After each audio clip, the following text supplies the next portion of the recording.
think my top accomplishments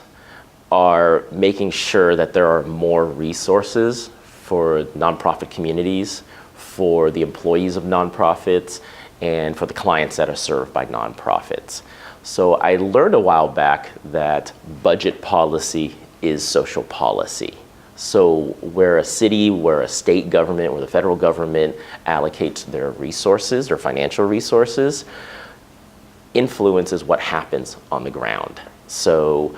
if you say that you're the education mayor, then you need to put money towards education. If you're the governor that says you want to promote economic equity, then you need to put money towards economic development programs and jobs programs and childcare programs and other programs. So my biggest accomplishments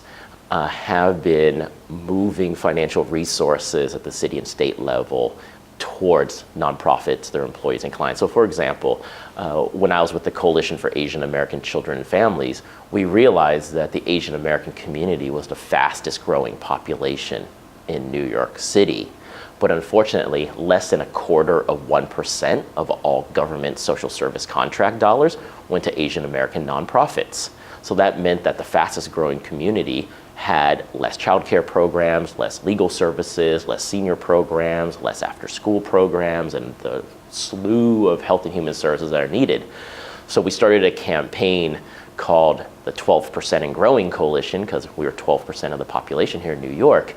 And I'm proud to say that through this campaign, we've tripled the amount of government funding going towards Asian American communities, which means then that these nonprofit organizations can grow, that they can hire more people from the community, and they can serve more people.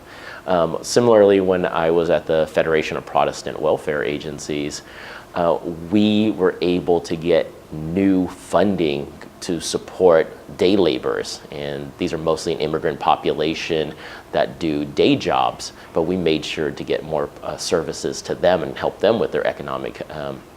opportunities, getting more resources to promote health opportunities and health access for those who were left out of the Affordable Care Act, getting more resources for immigrants and people of color who are left out and marginalized from the formal work system to start their own small businesses and start worker cooperatives.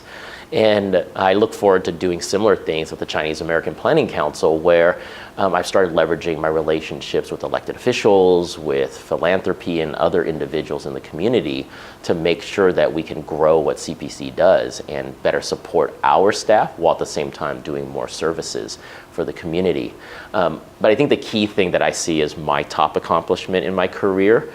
is bringing together diverse individuals to do better.